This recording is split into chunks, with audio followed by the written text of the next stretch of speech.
Hello, ladies and gentlemen. Welcome to another edition of the Kingsmen, episode number 3 already. These things just flying out now, but it has been an absolute blast. Again, thank you so much for the support. Once again, great numbers last week. We cannot thank you enough.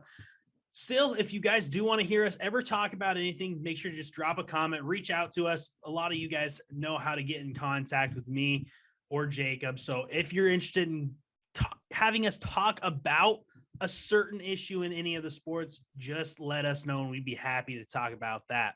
We do have Luke back here once again. You recognize him from last week, repping the Mariners this time. So off to a great start for the Mariners. Turn things around a little bit. Big series win in Houston, and that was a ton of fun. Glad to have you back, though, Luke. Talk more basketball. Yes, sir. Hey, that's something I can talk about at length to an exhausting extent. So I'm super happy to have a platform like this, buddy. I appreciate it. And yeah, the Clippers are out.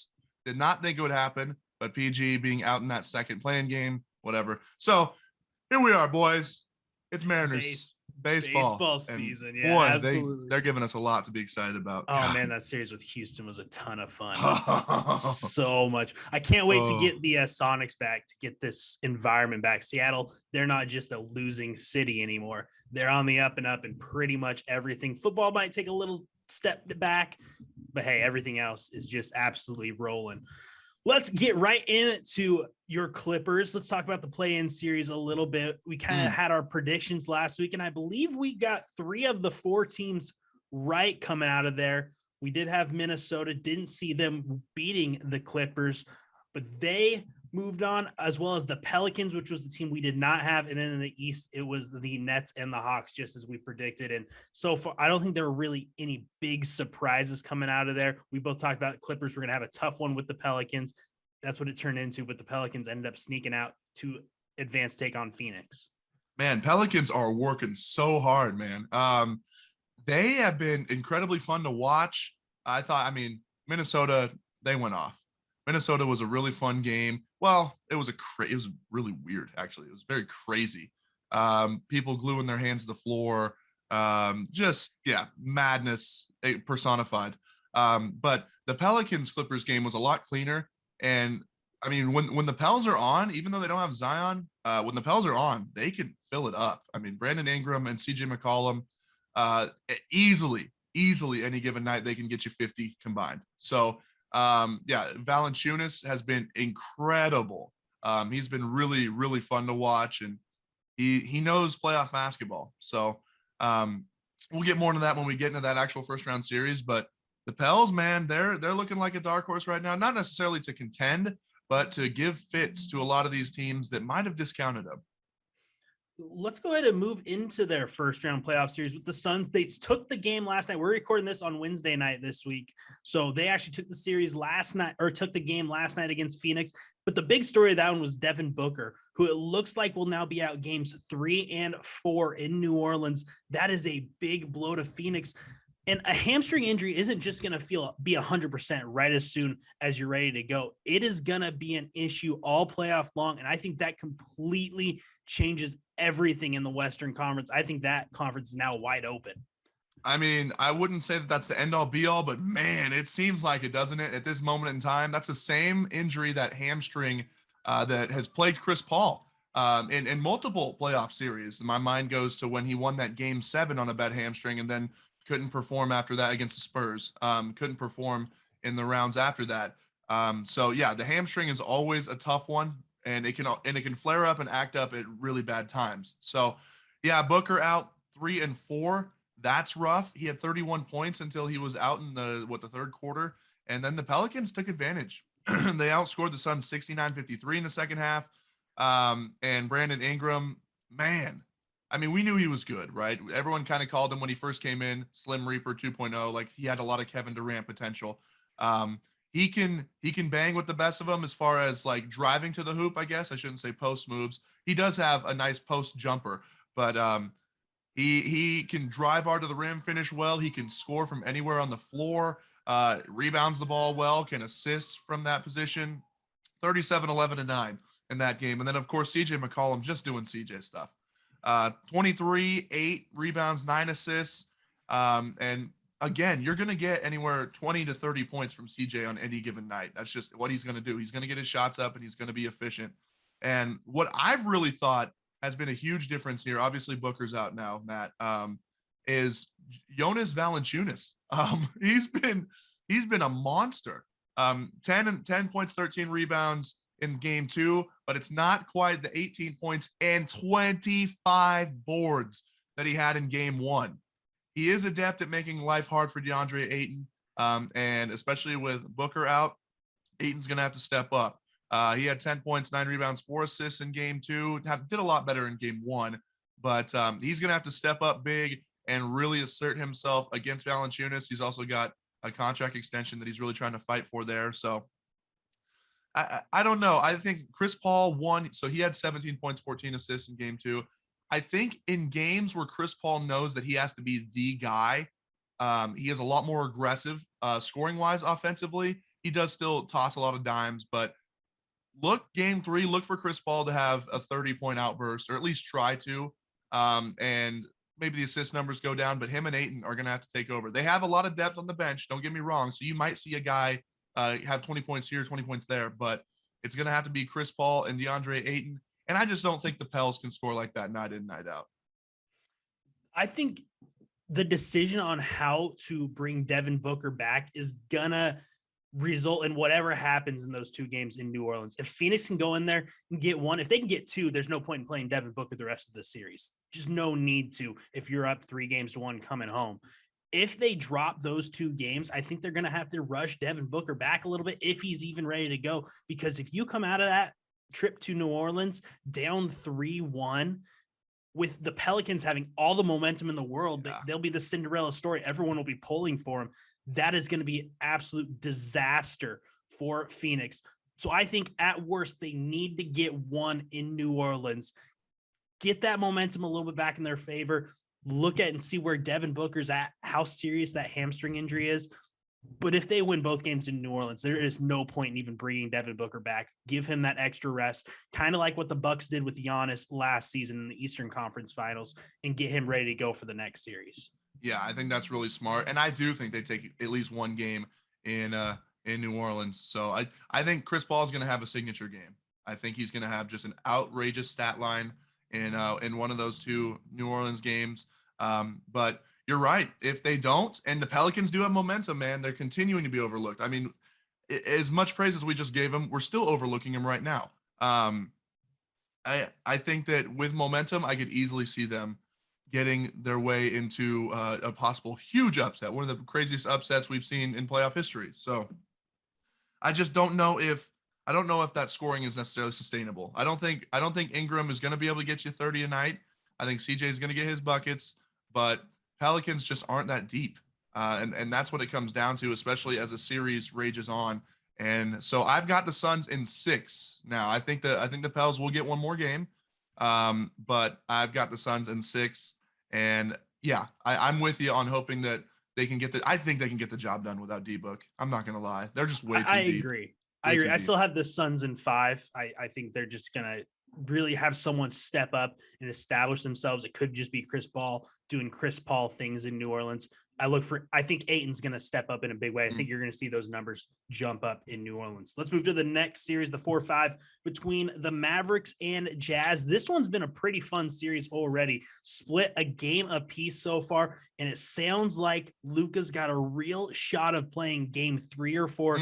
That will just electrify what has already been a fun series. If he goes out there with Donovan Mitchell and those 2 are going back and forth, this might be the most exciting first round series. It is going to be a thriller. And so many guys have already stepped up for both sides.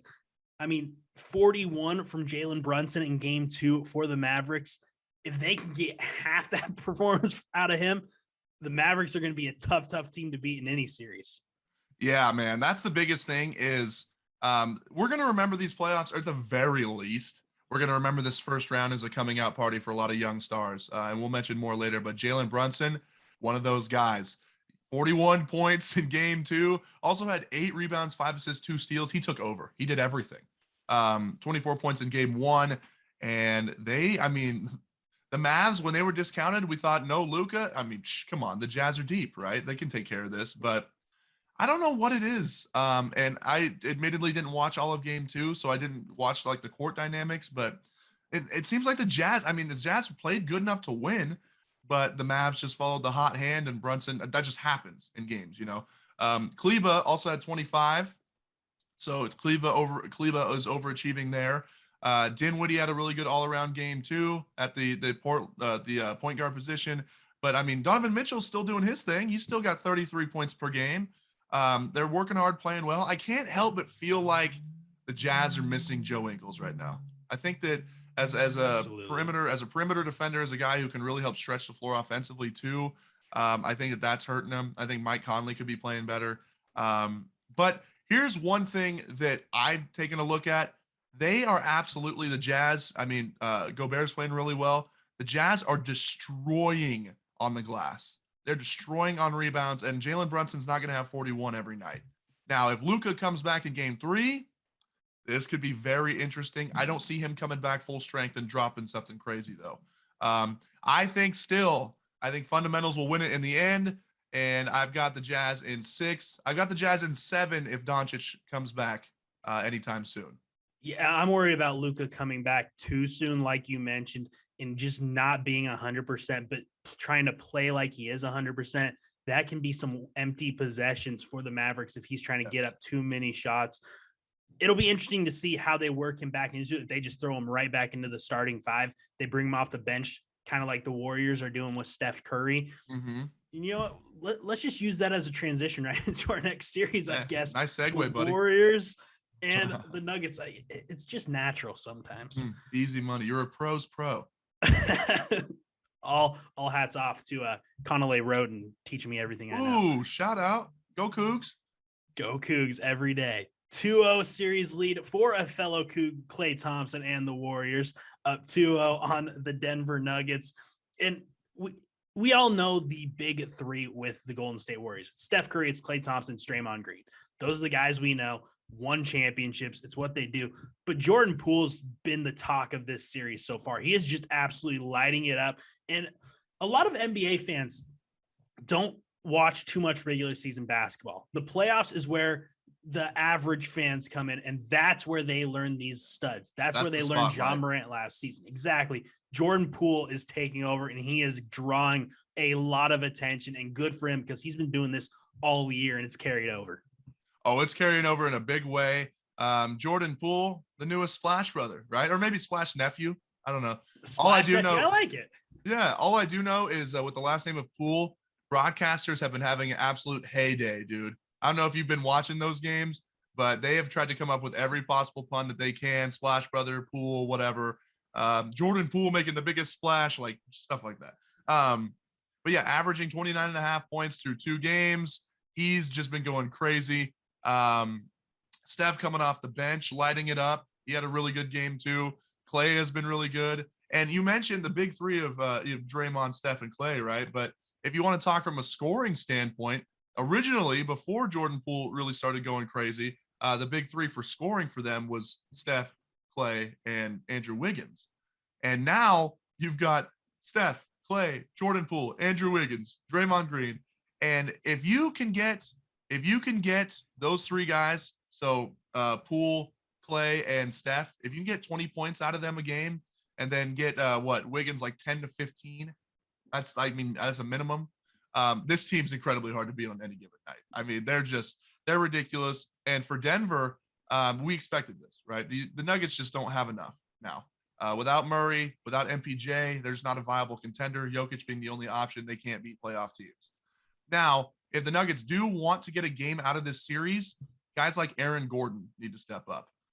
Ever since he got there from the Magic, he's been an afterthought as far as his performances.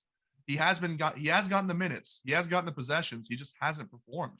I do like guys like Will Barton that really step up. Will Barton is a gamer. He always loves showing up in big games, but Aaron Gordon is going to need to be a big factor going forward. And they're going to have to pray that one of those 3 hot shooters for the Warriors just aren't on one night. Maybe they can steal the game. But as of right now, I got the Warriors in the sweep. Yeah, it's going to be tough for the Nuggets to get a single one. If they do, it'll be one of the next two in Denver. But I mean, I think Jokic is starting to get frustrated. I don't know if you saw the little exchange between him and Gary Payton the other night, where Gary Payton kind of gave him a little pat on the tush as he walked by, and Jokic was not having any of it. And normally you see that from guys. Maybe it's just because it was a young guy. Maybe it was just the heat of the moment, but that is a telltale sign that Jokic is getting frustrated. He wants to at least put up a fight. They got just bullied in the playoffs right out the door by Phoenix last year. It's looking like the same thing, and that can really drive a star very, very crazy. Because, yeah, I think it's still Warriors in 5, but, man, I at least expected a little bit more of a fight from the Nuggets. Yeah, it's been tough, and Jokic, yeah, it's him against the world right now. He's fighting for his life out there every night, and the frustration is definitely setting in. I mean, we're seeing, and I'm not trying to generalize here, but we're seeing a lot more in this. It used to just be like the Clippers were the team that whined about calls and stuff, right? But the European wave is finally really starting to make its way over. Obviously, we've got some of our biggest stars are from Europe, but with that comes kind of the soccer drama of the game, where every play there's some sort of, like, come on, like there's some sort of appeal to the officials, like, come on, how'd you miss that sort of a thing, and that's starting to take up a lot of the game, which you can go either way on that. But with that comes the emotion, and Jokic, Doncic, and even Giannis at times can get wrapped up in that. So there's a lot of that going on, and you're right. I think Jokic is going to need to have a level head and really just try to persevere through it at this point. But again, you said you see them taking a game. I don't even see them taking a game here. We will see what happens in Denver. Let's go to the last Western Conference series, Memphis and Minnesota, even a game apiece. First things first, I want to get a little something off my chest after that Minnesota win over the Clippers in the play-in game, and people just going to town on the Timberwolves celebrating like that. They just want a game to get into the playoffs. That deserves celebration. These guys work so hard year round just to get to the playoffs. Let them enjoy. It was a hard-fought game. Sports are emotional. When you work hard like that and you have an absolute fight in a one-game playoff to try and get that 7 seed, when you do hear that final buzzer, when you do know that you are moving on, all that emotion is going to come out. So I think good on the Timberwolves for celebrating like that. I think people just got to lay off a little bit, because there are a lot of guys that were tweeting from home about the Timberwolves celebrating getting to the playoffs, where I know they all wish that they could be. Yeah, man, these couch analysts are too much. And I mean, I'm saying that from my computer chair, but it's ridiculous, man. Because if you watch March Madness, dudes that are underseeded that make it in like the preliminary round, we're not even talking necessarily day one. They make it in the preliminary round. They're dancing in the locker room. They're popping bottles. Their coach is doing out of character stuff because they're so excited that they earned their spot. They had a season full of adversity, and they were able to make it through. So I think a lot of it came down to Pat Bev. I think that there's just a widespread hate. And let me tell you something, Matthew, as a Clipper fan, seeing him troll and do that stuff to us from the other end, I feel for all the other people that hated on him while he was on the Clips too. So however, I did not hate how he celebrated, and I actually felt pretty happy for him. That had to feel really good. And then his whole drinking a Bud Light at the press conference and all that stuff. That's hilarious. I like that. But I think if it weren't for Pat Bev, I think there would have been a lot less hate on this. But yeah, the Timberwolves have not been a good playoff team, or really a team that's guaranteed to make any sort of playoff since Kevin Garnett. So that's a long time. That's early 2000s.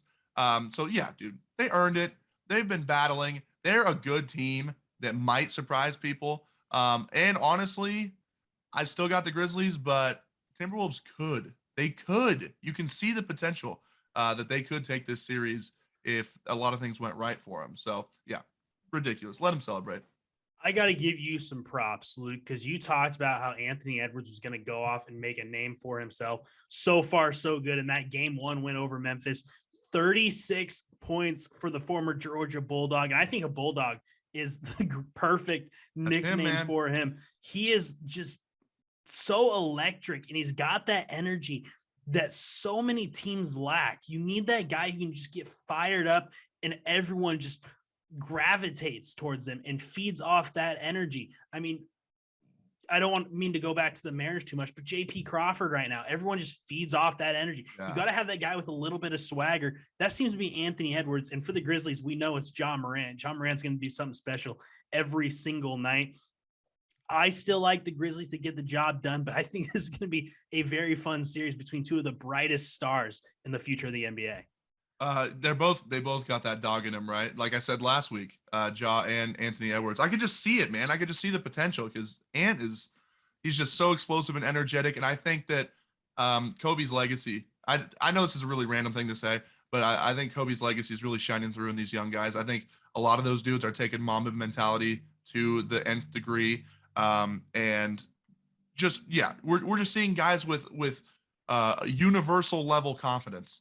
And that's the biggest thing when it comes to the playoffs. There's so many mental peaks and valleys that you have to go through. And to stay locked in right here the whole time, that says a lot in front of the world. So, yeah, Anthony Edwards is awesome. So the Grizzlies dominated in game 2, right? I knew that they had that in them. But what shocked me was the absence of Steven Adams. So he picked up 2 fouls within the first 3 minutes. One of them was a flagrant one. And then they just didn't play him. And I thought that Adams against Cat was going to be a pretty big storyline.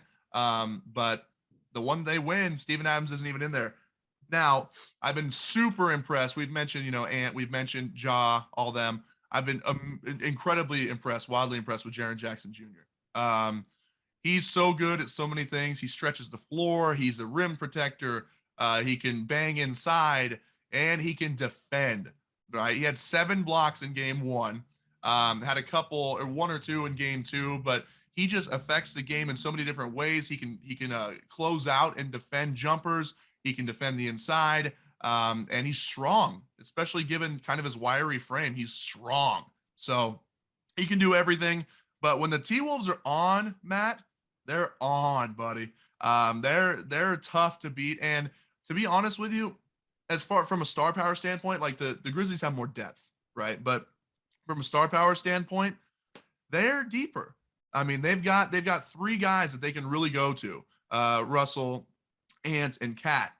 And honestly, the Grizzlies, they defer to Ja. So I think that might be an effect later on, but I've completely kind of changed my thought process on this. I think I've got the Grizzlies in a 7-game win. 7-game series. I think it could be headed that way, especially with Minnesota headed back home with the series even. That home court advantage for Minnesota was on display in that game against the Clippers. That place was rocking. I still like the Grizzlies in 6, but yeah, they're going to have to really scrap to get one in Minnesota. It is going to be a fun couple of games. We're going to move right into the Eastern Conference. We're not going to take a break. Got to get Luke to class here. Let's just go right into the East. The top seed, the Miami Heat, just putting a hurt on the 8th seed Atlanta Hawks, up 2-0 now. And last night, the talk of basketball was Jimmy Butler, 45, and just carried the Heat into that game 2 win. Jimmy G buckets. If he's scoring over 25 points, you're in for a rough night.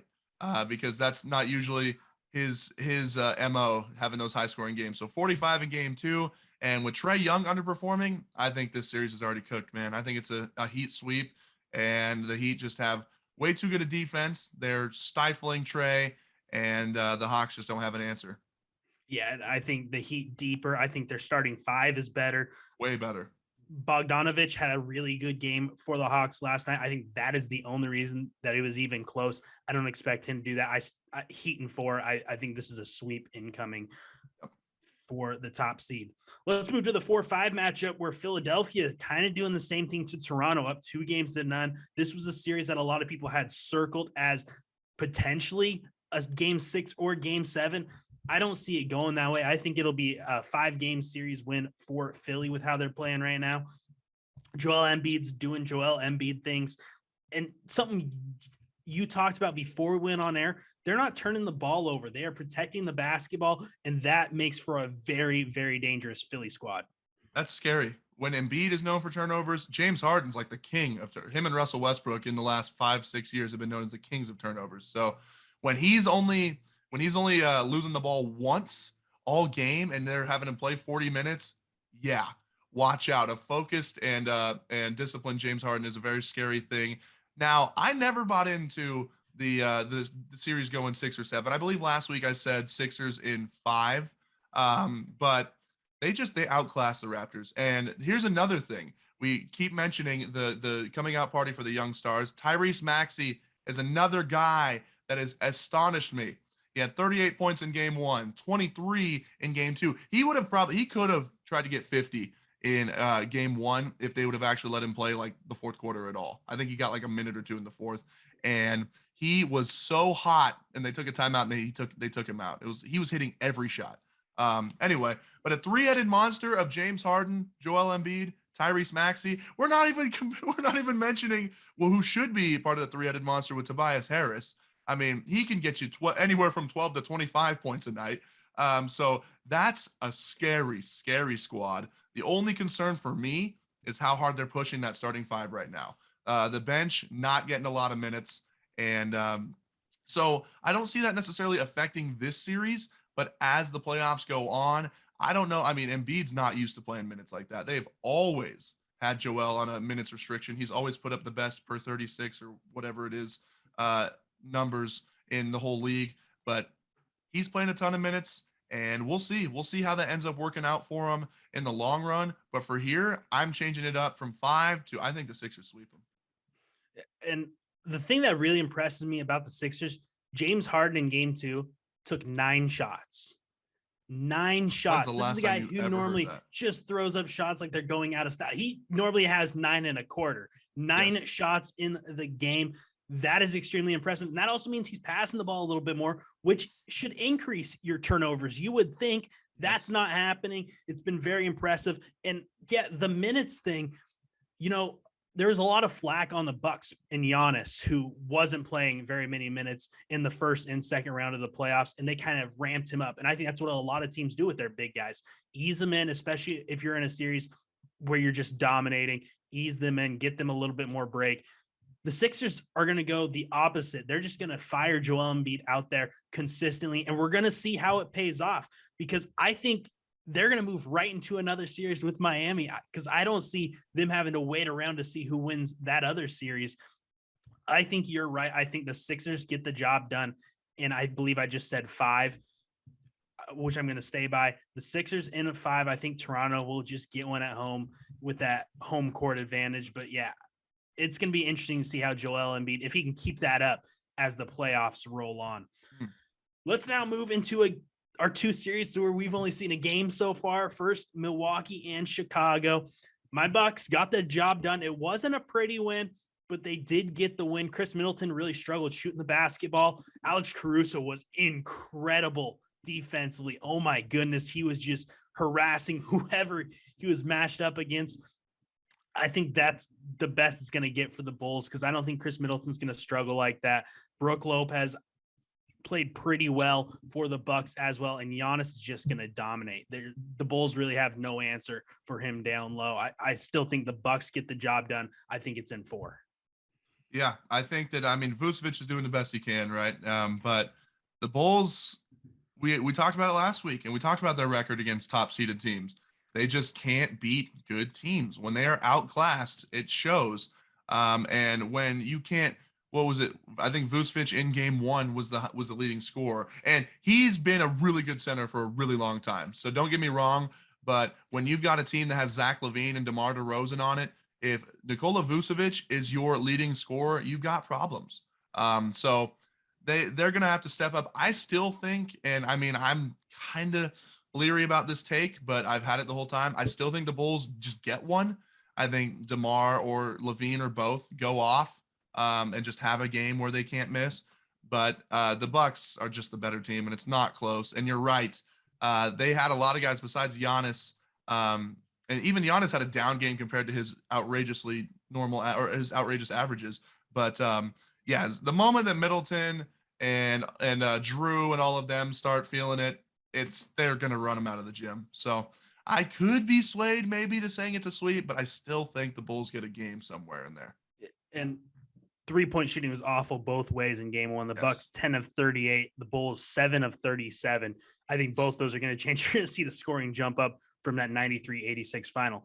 Let's get into the last series in the East, Boston and Brooklyn. Maybe the most exciting game one, the buzzer beater, getting the Celtics a big game one win by Jason Tatum, 115-114. That was a thriller. That's the series I'm going to watch every single game of. I can promise you that. That was an absolute electric matchup. And it's going to be interesting to see how the Nets bounce back. I think the Nets bounce back in a big way tonight. I think they beat Boston in Boston. I still think the Nets get the series, but now I have it going 7 because the Celtics look determined. Yeah, there's something different about this Celtics team, especially from when we see them in the playoffs. And a big problem that they had, Jason Tatum has been playing incredible this year, but a big problem that I've seen in the regular season Celtics games is he always seems to make the right decisions, but the shots just, when he dishes it out, the shots just don't fall at the right times. And I've seen them choke away a lot of leads. That has been a big problem for the C's. This one, now, yes, they did almost do it. They almost choked here. I think they were outscored by 10 in the fourth quarter, only scored like 14 or 15 there, but they did a lot in the third to kind of set themselves up, give them some insurance. But, I mean, that was also a Nets team that was just raging back, that was trying to storm back to it, and not every team's going to do that to you. What really impressed me, that final possession, how many times did you see the ball? Like, no one settled for a bad shot. And time's running down. I mean, this is the final seconds of the game. It went into the free throw line, and they kicked it out, and Marcus Smart could have taken a three-pointer, but instead he does a pump fake, goes over, dribbles in a little bit, and then there's Jason Tatum who's posted up on Kyrie Irving, and as he's catching the basketball, does a beautiful spin move, gorgeous spin move for an easy layup. What that tells me is in the final seconds, they're a confident team that is just focused on execution and making the right decision. And that's scary because that's something that's always plagued them. And so I think this is also going to go to 7. I think the Nets still get it done in 7 because they are just have that much firepower. KD had one of the worst playoff games for him in recent memory, and he still dropped 23. Okay. So I don't see that happening again tonight. I see KD going off. Kyrie had 44. Kyrie this season, since he's come back, even with all the distractions, oh my God. He's the greatest scorer right now in the league, as far as since he's come back. He's just been undeniable. He just makes everything. So you just can't count him out. I think the Nets do get it done though, especially with KD having a better game. It's been absolutely incredible. The guy I look to in Boston, Al Horford had 20 points, 15 rebounds. Yes. If that's the Al Horford you're going to get in this series, yikes. That's not what the Nets want to see. That is pure dominance for him down low. And then you got Jason Tatum, Marcus Smart, and Jaylen Brown. If you add a fourth scorer, that team becomes nearly impossible to beat. Starting 5 depth-wise, that is terrifying.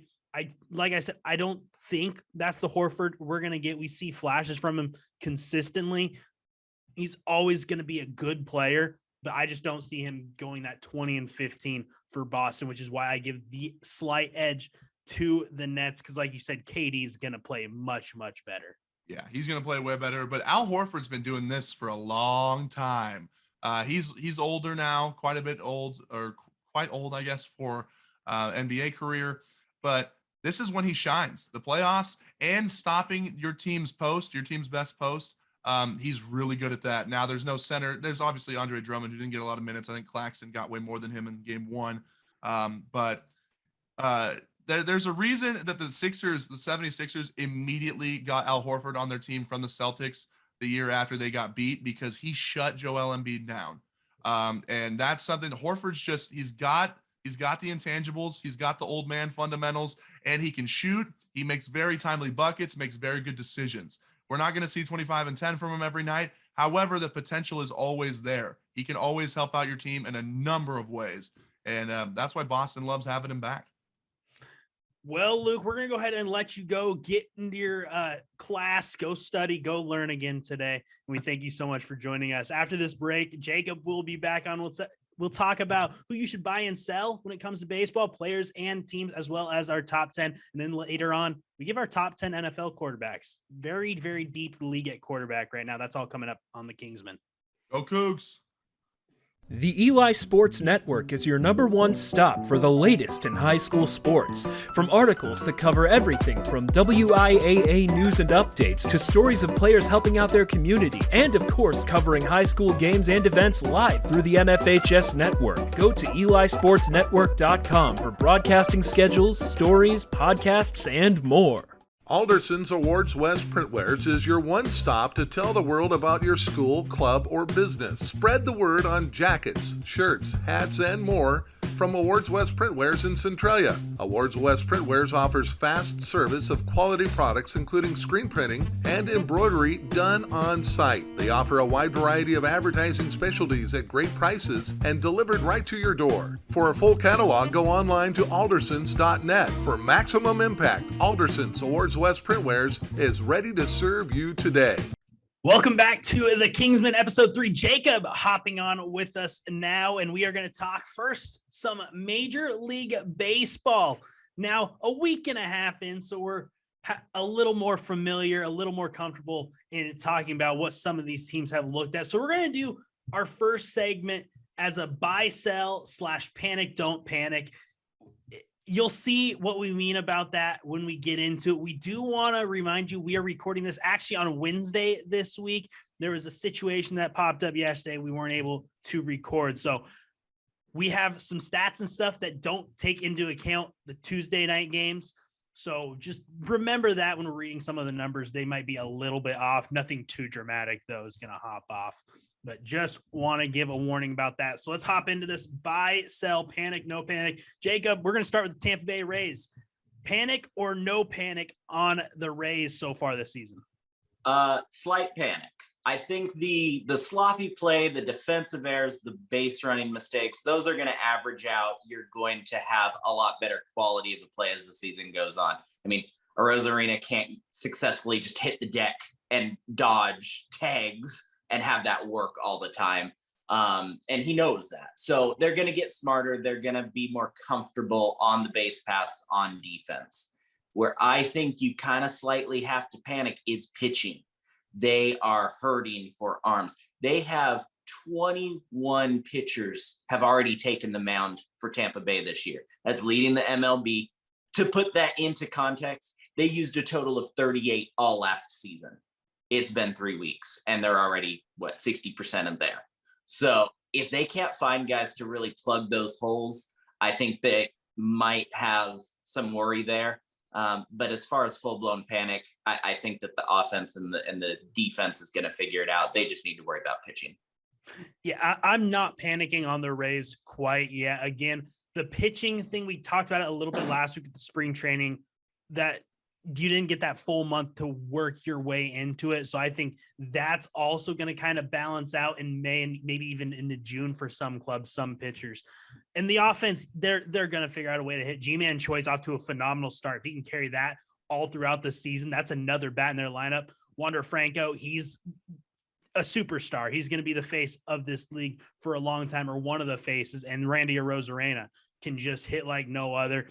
I think they're going to be fine, especially with some of the teams in that division also off to a little bit slow starts, Boston and the Yankees as well. So I think they're going to be okay, and I'm never going to count out Kevin Cash. He just seems to work magic with whatever the Rays have down there. Let's hop into now the Colorado Rockies. Are you buying or selling this hot start for the Rockies? I'm kind of starting to buy. I'm not full in buy mode, but I mean, look at the teams that they've beaten, not shabby teams. Now, they are at home, and that helps Colorado out a lot. But I'm looking forward at their schedule, and I don't see any teams that they can't handle in the next coming weeks. So that can do a lot. Confidence can do a lot for a team. I think they're going to get off to a really hot start. I still can't see them taking anything but fourth in this division. I still think those three juggernaut teams are going to take 1, 2, 3. I'm not saying that they're going to be a bad fourth place by any means, but I really don't see them going anywhere else. I'm buying on the Rockies. I don't think they win that division. I think the Dodgers run away with that division. And like you said, I don't even see them. That's not what you said last week. We were doing overreactions last week. You were the one who pointed that out. But I still think the Giants take second place in that division. The Giants could fight with the Dodgers for first place, but I have no problem putting them ahead of the Padres. The Padres are off to a tough start. Again, they don't have Fernando Tatis, but this Rocky squad, they're believing. They have that belief that they can hang around with everybody. They got a good, solid, young pitching staff. Kyle Freeland just extended. Herman Marquez, Antonio Senzatella. They got a lot of good young pitchers in that rotation, and they can really shut you down. They're pitching well at home. That's the thing. They're in Colorado, and they're not giving up a lot of runs. That's what's making me buy into them, because when they go on the road to these more pitcher-friendly ballparks, that success is going to transition. And I think that young rotation is what gives the Rockies a chance to compete for a potential wild card with 3 wild cards this season. Yeah. Let's head to the defending World Series champions, the Atlanta Braves, off to a little bit of a slow start. Are you a panic or a don't panic with the defending champs? I am in a not panic yet. I think I mentioned in the first episode, this is a completely different group of guys than the World Series champions. It's going to take a little bit of time for everything to get into place, to get all those pieces where you want them to be. Another thing to take into consideration about the Braves, they haven't had a day off yet. That is rough. Starting out the year, again, on Tuesday, they were playing their 13th game out of 13 days in the season. And that's rough, especially when you take into consideration a shortened spring training and getting your stamina up as you need to do to play in this league. But looking back into the next couple of weeks, I expect them to get back into the groove, take one against the Dodgers, have a nice day off, and then I think they could win the next 3 series after that. Yeah.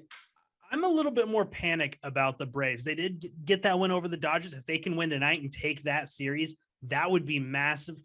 The pitching's off to a slow start, but again, we've seen that about everyone. I'm more concerned about they don't have, it doesn't feel like that face of the Atlanta Braves. Acuna is working his way back, but no Freddie Freeman. Matt Olson's been fantastic, but these faces that you need to kind of rally the troops, that leader, they just don't feel like they have that. Dansby Swanson's off to a really slow start. Austin Riley as well. So they are missing that leadership quality. And who knows how long it is before Acuna does come back. He started a rehab assignment, but that can always take a little bit longer than you'd like. And I don't want them to rush him back either, because he's really good for baseball. I'm a little bit panicked, especially with how good the Mets are playing so far and how good this division looks like they could be. There's no easy wins in the NL East. Definitely. Let's move on to individual players. We're going to start with Joey Gallo. Are you panicking or not panicking about the Yankees slugger? I can't say enough panicking. Let's see. His highest batting average was in 2019. He hit 253. He also left the season in July, so I feel like that could have averaged out and been more in the 220 range, and that still would have been his best year by far. Now, that's okay when you're hitting 40 home runs a year. How many home runs does he have? That's as many as me, Jacob. As many as me. That's a problem. So, I mean, I looked at his other seasons to see if he always started out slow. I looked at his batting average on balls in play. I looked at everything I could to tell me he was going to be okay and start averaging out. Joey Gallo is not a good Yankee. He's a good Texan. He is not a good Yankee. And so that's a problem to me. I mean, this guy, his strikeout percentage is higher than his on-base percentage. Take that into consideration. He has touched first base fewer times than he has striked out. That's not good. I was looking up our old pal Chone Figgins, Mariners Hall of Infamy, right? His worst years, his on-base percentage was not even close to his strikeout percentage. Usually it was doubling it. So just, I know it's a small sample size, but that is not a good look. It is not a good start to the year for Joey Gallo. He had 213 strikeouts last season. Yeah.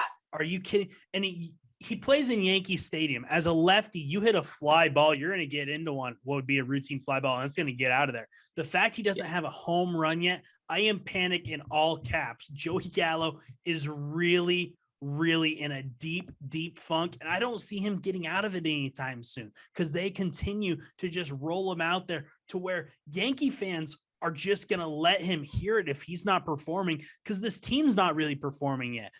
He's supposed to have this protection around him in Aaron Judge and Giancarlo Stanton, who are both off to solid starts, but he is just not holding up his end of the deal. And that's starting to draw a big target in the Yankees batting order that, hey, when Joey Gallo comes up, we're not worried about him going yard. That's an out. That's an out we are going to get. That is a big problem, not only for Joey Gallo, but a big problem for the Yankees. I am very, very concerned about Gallo so far here in 2022. I agree. Let's get into our last player, our last topic, Byron Buxton. Always an MVP candidate people talk about, but the injuries, are you panicking or not panicking on the latest Byron Buxton injury? On the latest injury, I'm not panicking. On his 2022 season, I am. This kid, it's just so heartbreaking to watch him play and get hurt because he has the heart and the energy to just put it all out on the field. And it honestly goes partly to the coaching staff. It's hard to rein in a kid like that, but you have to. You can't have him be jumping into the fence to make those defensive plays. Or in the case of the most recent injury, there are some veterans I know who wouldn't have even been to first base by the time that ball was dropped. He was already rounding it and heading to second. Make him stay at first. I know that's not what you want to teach these players. You have to wrap him in bubble wrap so that he can actually play more than 40 games this season. Yeah, I'm panicked too about Byron Buxton. He just has not even ever really gotten a full season. I believe the most games he's ever had is about 140 in his career. And that was one time. That was the oddball. It's just, even him in center field, he's running into these walls and just sacrificing. But guess what? Yeah, you're going to get an out. You might prevent a run from scoring. But man, you're going to be out for a good chunk of time. And all of a sudden your team's hurting. Your team's paying that price. You got to find the balance of, okay, do I live to fight another day? Right now, he's going all out every single play. Sometimes just let that ball drop. You don't need to go be a superhero. They need you the rest of the day, the rest of the series, the rest of the season. Byron Buxton's mightily important to the Minnesota Twins. I'm panicking because I don't think he has that switch that he can just turn back down to kind of slow down a little bit. I think he's all go all the time. And that's what I'm panicked about because he's not getting any younger and those injuries are really piling up and they're just going to get harder and harder to avoid as he grows older. I agree. Yeah, I was actually looking. So now that Carlos Correa is on the same team, they have the same amount of service years. They both have 8 years in the major leagues. Carlos Correa has 3,261 plate appearances. Buxton has 1,784. More or less half. If your team is footing the bill for you anyway, you need to be on the field for it. Help your team win. And that's with Buxton hitting leadoff where you expect those guys to get more at bats. So that's a big, big concern there. But those are our buy, sell, panic, don't panic. Again, it's early. A lot of things could still change, but some early eye-popping stats there. Let's go into Kings Ranks. This is our weekly segment where I give Jacob my top 10 MLB teams. The article is already out since we're recording this a day late. So I hope some of you have already read it. I've already taken a peek, see where all these teams are ranked. If you're curious on why I'm ranking a certain team in a spot above another team, you can check that out on elisportsnetwork.com or follow or on our Twitter at YourESN. We tweet those out as well. So let's go ahead and get into it. My top 10 MLB teams. I'm going to give you 1 and 2 right off the bat. I have the Giants at 1 and the Dodgers at 2 for really just a couple of reasons. I think the Giants have played a few more difficult teams and they haven't lost a series yet. While the Dodgers did drop that opening series to Colorado, that was really the only difference maker in that decision there between 1 and 2. At 3, I've got the Chicago White Sox. 4, I have the New York Mets. At 5, the Toronto Blue Jays. At 6, the St. Louis Cardinals. At 7, I've got the Houston Astros. At 8, the Los Angeles Angels. At 9, the Seattle Mariners. And at 10, the Tampa Bay Rays. Borderline top 10, them fighting with the Rockies over that 10 spot. Yeah, I like that list for the most part. I still think the Mets and the Blue Jays have been really performing well. I'd like to see them climb a little bit over the next week, but I like what you're seeing there. So really liking what I'm seeing with the Mariners too. Yeah, and that 7 through 9, the Astros, Angels, and Mariners, you could put them in any order right now. The Angels coming off that big, taking 3 of 4 from the Rangers, despite intentionally walking in a run. I talked about that on the article as well, gave you my thoughts. That's the third time it's happened in MLB history. The other two, Barry Bonds and Josh Hamilton. And Joe Madden was the manager that decided to walk both Josh Hamilton and now Corey Seager. And the team that has walked in the run has won all 3 of those games. So maybe there's something to it. I don't quite know. Maybe it's strategy. Very maybe it's voodoo. Who knows? Whatever it is, it worked once again. That's going to do it for our MLB segment. We are going to take a quick break. When we come back, Jacob and I are going to give our top 10 NFL quarterbacks headed into the 2022 season. That's coming up here on the Kingsmen. Proactive Physical Therapy in Tumwater, Olympia, and Lacey has made a huge name in training young athletes. But Proactive is much more than that and caters to all individuals coming back from any type of injury. If you have injured yourself and you need to get back in the game or simple day-to-day life activities, call Proactive Physical Therapy today for an appointment and start your way back to feeling good. Proactive Physical Therapy accepts all insurance, car insurance, workers' comp, Medicare, and VA. You owe it to yourself to feel good and productive. So contact Proactive Physical Therapy in Tumwater, Olympia, and Lacey. The family law team at Rogers, Key, Card, and Strophe, headed by Megan Card, is here for your family when you need them most. With caring representation, Megan and the family law team handle legal separations, divorce, child custody, paternity, adoption, and more. They are strong advocates and are here to help you and your family through good times and bad. If you need help, you can find them at budbaylaw.com to schedule a consultation with Megan Card. Welcome back to the Kingsmen. Jacob, let's wrap up episode 3. We're going to give our top 10 NFL quarterbacks here headed into 2022. I believe we're going to go ahead and alternate. You give your 10, I give my 10, 9, and so on and so forth. So who do you have just inside the top 10 here headed into 2022? Just inside the top 10 is a way to put it. Yeah. Kyler Murray. I could replace him with a few others, but his ability potential alone just keeps him right there at 10. So I've got at 10, Derek Carr. Again, this is a guy who really gets slept on a lot, got his team to the playoffs, almost beat the Bengals, who went on to make it to the Super Bowl. He beat some very, very tough teams. He seems to always get Patrick Mahomes and the Chiefs once a year. I don't think he got there last year, but he did beat Justin Herbert to get to the playoffs. So I have the Derek Carr at 10, and I'll spoil it for everyone else. I don't even have Kyler Murray in my top 10. I can't put him there until I see him play a full year where he looks like a legit top 10 quarterback. All right, number 9 for you, Jacob.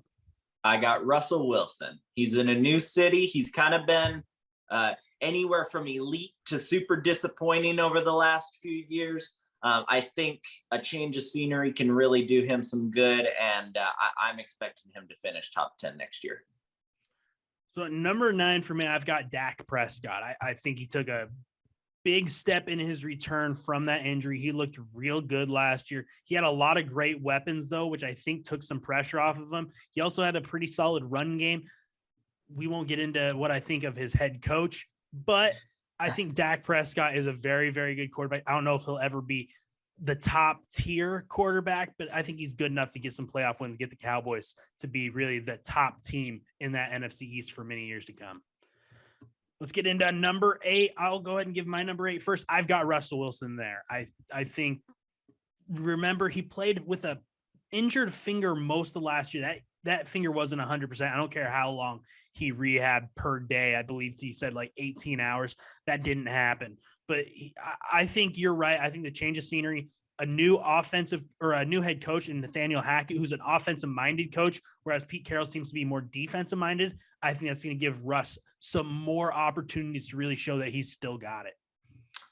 I don't like what you said there about Pete Carroll being defensive minded. He plays the same zone defense every single down.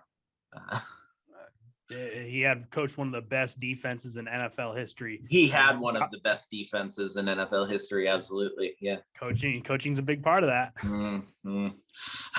Anyway, my number 8, Joe Burrow. I think that this kid has what it takes to win a Super Bowl. Got really, really close last year. I like what the kid can do. I don't think that his team is helping him too much in getting him to be the top quarterback of the year, an MVP candidate, fantasy rankings, however you want to list your quarterbacks. But he's always going to be towards the top of the list just on his ability alone. He is something special. I 100% agree. Why don't you give us your number 7? Because I've got some controversy for mine. Number 7, Lamar Jackson. I know you have controversy with that alone, so let's discuss. I think that same thing as Joe Burrow, Lamar Jackson has the ability to be in the top 10. If his team allows him to be, is going to be the question that I want to see answered. Yeah, I don't have Lamar in my top 10. Again, this goes back to Tyler Huntley. When he stepped in for the Ravens last season, he looked just as capable as Lamar Jackson, if not even a little bit better. I'm not one of those people who think Lamar's not a quarterback. I think he's got a good arm. I think his receivers hurt him last year. Hollywood Brown dropped many passes that really hurt his numbers there. But just until Lamar can really look like that MVP guy we saw a few years back, I just can't put him in my top 10 because the talent he's showing us isn't top 10 caliber for me. And yeah, I agree. He's got the potential to get there, but until I see it again, to know that wasn't just a flash in the pan, I just can't put much faith there. All right. For my number 7, I've got Justin Herbert, and I know everyone is very high on him. I am as well. I got to watch him on the field when the Ducks went to Pullman for that college game day game. Good news. He lost. So the Cougs got the win there, but he's so good. He looks like a professional quarterback. He's always composed, has just a cannon of an arm, sees the field very well. I've got him at 7 and Joe Burrow at 6. Now, I like everything you said about Joe Burrow. He just has this aura about him. He's a very good leader, which you need from your quarterback. The reason I have Burrow ahead of Herbert is because Burrow's already made it to the Super Bowl. Justin Herbert's never played in a playoff game. I just can't put Herbert above a guy who just went on an absolute tear when they're both the same age, both coming into their 3rd year in the league. Burrow missed a good chunk of his first year as well after tearing that ACL. So I just have Burrow that slight advantage over Justin Herbert, but both of them are going to be very good for a very long time. I agree. Yeah. I know you take playoffs and Super Bowl a lot higher into the equation than I do. I know the field general has a lot to do with that. You can't just pin those late season wins on one guy. If you do pin it on one guy, I agree. It goes to the quarterback, but I can't just disqualify Justin because he hasn't made it to the big games that the other guys have been to. He was thrown into a position that nobody thought he was ready for, immediately shut up the doubters, and just continuously, week after week, sets week records. And I'm glad you said that because Joe Burrow and the Bengals were supposed to finish last in the AFC North this year. They weren't even supposed to come close to the playoffs. They dominated. They won that division. They went to the Super Bowl, and they just looked so good the entire time. And I think Joe Burrow has a lot of help on offense. He's got better receivers, I think, all the way around, even though the Chargers have some very good receivers as well. But if Justin Herbert even gets to the playoffs once, because he had the opportunity, all he had to do was beat the Raiders, couldn't do it. And again, like you said, it can't just fall on one guy. But that's how football goes. The quarterback gets the blame when they lose. He gets the credit when they win. Fair or not fair, that's just the way it is. He is the face of the team, any way you slice it. But, I mean, it can be a missed kick. It can be a dropped interception. And I know other things led to that being how the game ended, but that's still how the game ended. And so to me, I mean, the quarterback puts his all out on the field no matter what. And I see Justin doing that even when it doesn't end up in the W column. So I've got Herbert 7, Burrow 6. Who'd you have at 6? Matt Stafford. I mean, You can't say enough good about him. He's got now having the number one target in the world helps a lot. But just everyone knew he wasn't done when he left Detroit, even though the numbers, if you just looked at his stats on paper, you would say, oh yeah, this is a quarterback who's ending his career, and oh, he's getting traded, he's gonna fizzle. Complete opposite happened, got the ring. He's where he wants to be. Yeah, I'll go ahead and build off that because I have Matthew Stafford at number 5. For someone, I'm a fan of an NFC North team. I watched the Packers play the Lions twice a year forever, and I got to watch Matthew Stafford his entire career. Anyone who's a fan of an NFC North team would have told you Matthew Stafford is by far, not even close, the most underrated quarterback in the game for almost his entire career. He is something else, and I was so glad for him that the rest of the world got to really notice that, because before it was always about Calvin Johnson. Right. Matthew Stafford didn't really get talked about much. And then Calvin Johnson leaves. The Lions are just terrible for years. Don't give him much help. And now all of a sudden he's got the opportunity to shine once again. And like you said, he's got one of the top receivers in the league in Cooper Kupp. I don't know where you put him exactly, but he's top 5 on everybody's list. For me, I have him the second best receiver in the league right now. Matthew Stafford, I don't think it's going to be a problem. I think he's going to get back to probably another Super Bowl, could even be this year. Yeah. All right, my number 5, I have Aaron Rodgers, back-to-back MVPs. Cannot say enough good about his ability, about his longevity. People thought he was done 3 years ago. I mean, 2 or 3 years ago, I don't remember. I got him in the 12th round of 2 separate fantasy leagues in the same year. He was the number 1 or number 2 quarterback that year. I mean, just he's not done. He's not done. He lost one of the best weapons in the game. I think that that's going to hurt his numbers. I don't think he's going to be what? Oh, I thought you were saying pause. I don't think that he's going to be an MVP candidate this year. I'll say that. Well, I'll talk about Aaron Rodgers here in a little bit because we're going to get into our top 4. And for my top 4, I think you can put them any single way, and I wouldn't have a big argument against that. We'll start at number 4. I'm going to have Josh Allen. Again, what it came down to was he's never made it to the big game yet. He's never won an MVP. He's going to win an MVP without a doubt. He is incredible. Just what he can do with his arms and his legs is just something special. Buffalo, I think, ends up getting to, I thought they were going to go to the Super Bowl last year. I think it can't be too much longer before the Bills finally get back to that championship, and it's due to Josh Allen. Yeah. I think that team has made the moves that they've need to. I see them getting to the big game, if not winning it next year. He is not my number 4. He's actually a little bit further down the list. So I'll go with number 4, who I think is probably my boldest of my picks. Number 4, I have Dak Prescott.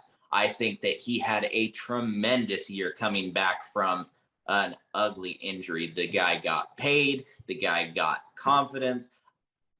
We aren't going to get too much into it, but he is the reason that offense is successful, not half shirt boy over there. So we're can't say enough good things about him. Now, he does have amazing targets, and he lost a pretty decent target this year, but he still has CeeDee Lamb. He still has the weapons that he needs. I see them going after a young receiver in the draft to kind of help out with that. But I see him having his best year yet. Very high on Dak Prescott.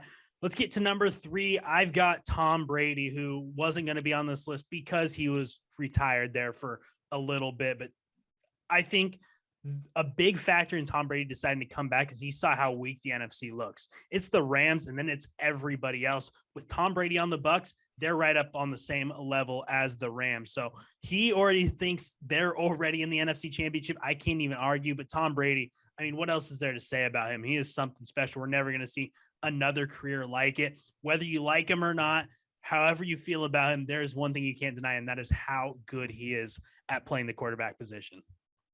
I can't argue with that. I've been waiting for the Tom Brady bubble to pop for a long time. And every few years, I'm like, it has to.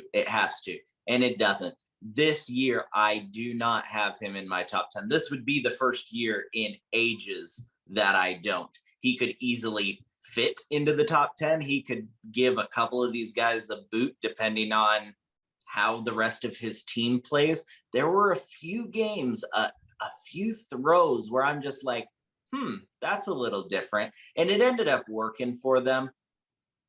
The head coach being gone, I don't think affects him as much as other quarterbacks in the league. He is going to be head coach. He is the field general, the game manager. I still think they're going to be hurting this year. I don't have him in the top 10, and I don't have that team winning the division. I think that is the most bold thing you've ever said on this podcast so far. I am baffled that you don't have them winning the division. We'll talk about that when we get closer to the season. Who do you have at number 3? Patrick Mahomes. We could say the same things we've said over the last few years, but the kid's special as far as the younger quarterbacks that have flashes of greatness, and then the rest of the league just seems to figure them out and they average back down. He doesn't. He just keeps exceeding expectations when his team seems to be falling apart around him because his contract is so huge they can't afford anybody else. He finds a way to still get W's. I've got Mahomes at 2 for me. Like you said, he just is Patrick Mahomes. I mean, he's going to be the face of the league for as long as he's in it, especially once Tom Brady and Aaron Rodgers decide to hang it up. I'm interested to see what he does, though, without Tyreek Hill. Again, when you have that camaraderie, he still got his go-to guy in Travis Kelce, which I think has always been his number one. But Tyreek Hill could just beat guys deep and Patrick Mahomes could just throw it down the field, and he knew Tyreek Hill was going to be out there. There was a meme about it that Patrick Mahomes was like, yeah, that's kind of accurate. It's going to be interesting. He's got Juju Smith-Schuster. Now it'll be fun to see how they bond, how they work together. But I think we saw a little bit of a human element from Patrick Mahomes last season, turn the ball over way more. Not all of them were his fault, but I think he came back down to earth a little bit, and people saw, hey, this guy is human. He's not unbeatable.